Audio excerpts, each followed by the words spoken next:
नमस्कार मित्रांनो, मी शुभम पवार. मित्रांनो, लाडकी बहीण योजनेअंतर्गत जर तुम्हाला एकही हप्ता आला नसेल किंवा एखाद्या कोणत्यातरी महिन्याचा तुम्हाला हप्ता आला नसेल, तर तुम्हाला एक काम करायचं आहे आणि ते काम काय करायचं आहे या व्हिडिओमध्ये तुम्हाला सांगणार आहे. ते जर तुम्ही काम केलं तर तुमचा हप्ता जमा होईल. तर व्हिडिओ शेवटपर्यंत पहा. चॅनलवरती पहिल्यांदा आला असाल तर चॅनलला सबस्क्राईब करून ठेवा. अशाच महत्त्वपूर्ण व्हिडिओज आणि अपडेट्स तुम्हाला लवकरात लवकर भेटत राहतात. तर चला मित्रांनो, व्हिडिओ सुरू करूयात.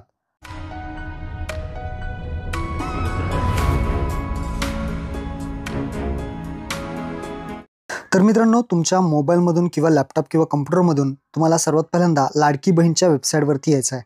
ladkibaheen.maharashtra.gov.in ही वेबसाईट आहे. वेबसाईटची लिंक दिलेली आहे. इथं आल्यानंतर अर्जदार लॉग इन या ऑप्शनवरती क्लिक करायचं आहे. तुमचा मोबाईल नंबर पासवर्ड टाकून लॉग इन करून घ्यायचं आहे. लॉग इन केल्यानंतर वरती तुम्हाला एक ऑप्शन दिसेल तक्रार. या तक्रार ऑप्शनवरती क्लिक करायचं आहे. तक्रार ऑप्शनवरती क्लिक केल्यानंतर तुम्हाला इथे पाहू शकता अशा पद्धतीने दिसणार आहे. त्यानंतर राईट साईड कॉर्नरला ॲड ग्रीव्हियन्स या ऑप्शनवरती क्लिक करायचं आहे. ॲड ग्रीव्हियन्स या बटनावरती क्लिक केल्यानंतर इथे तक्रारचा फॉर्म ओपन होणार आहे. यामध्ये आपल्याला तक्रार करायची आहे. कशी करायची आहे तर इथे तक्रारीचा प्रकार विचारला जाईल. आता तक्रारीच्या प्रकारामध्ये पहिला आहे माय ॲप्लिकेशन. जर स्वतःचा फॉर्म असेल तर माय ॲप्लिकेशन. जर दुसऱ्याच्या फॉर्मची तक्रार करायची असेल तर कंप्लेंट अगेन्स्ट अदर ॲप्लिकेशन या ऑप्शनवरती क्लिक करू शकता. जे काही असेल ते तुम्ही कोणाच्या विषयी कंप्लेंट करताय ते इथे टाकायचं आहे. त्यानंतर तक्रारीचं श्रेणी. आता श्रेणी काय आहे? पहिला आहे not eligible applicant is getting benefit.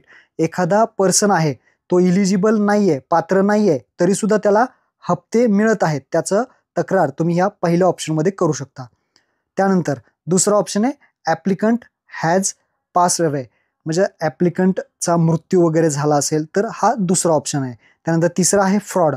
एखादा फ्रॉड व्यक्ती आहे त्यासाठी एक ऑप्शन आहे. त्यानंतर अदर एक शेवटचा ऑप्शन आहे अदर. तर आपण अदर सिलेक्ट करूयात. दुसरी काही तक्रार असेल तर अदर सिलेक्ट करा.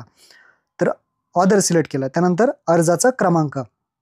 अर्जाचा क्रमांक जो तुम्हाला मेसेजमध्ये सुद्धा आला असेल किंवा यापूर्वी केलेले अर्ज यामध्ये जाऊन सुद्धा जो काही अर्जाचा क्रमांक आहे तो तुम्ही काढू शकता.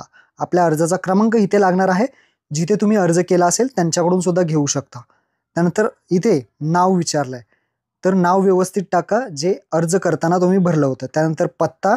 जो अर्ज करताना पत्ता तुम्ही टाकला होता तो संपूर्ण पत्ता, जिल्हा असेल, तालुका असेल, गावाचं नाव असेल. त्यानंतर महानगरपालिका असेल, नगरपालिका असेल ती सिलेक्ट करू शकता. नसेल तर लागू नाही सिलेक्ट करू शकता. त्यानंतर मतदारसंघ निवडा.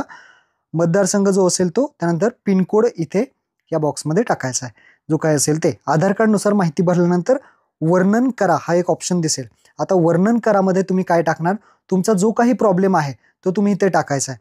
जसं की जे काही असेल ते, तुमचा हप्ता मिळत नसेल किंवा अन्य काही प्रॉब्लेम असेल ते टाकू शकता. त्यानंतर इथे जर त्याचा काही पुरावा असेल तर तुम्ही पुरावा जोडू शकता. पुरावा नाही, कागदपत्रे नाही जोडले तरी चालेल. जर एखादे कागदपत्र राहिले असेल तर ते तुम्ही इथे जोडून सबमिट करू शकता. तर मी इथे आता अर्ज मंजूर आहे, बँक सीडिंग आहे तरी सुद्धा हप्ता मिळणार नाही असं टाकले आणि सबमिट केलंय. सबमिट करून कन्फर्म करायचं आहे.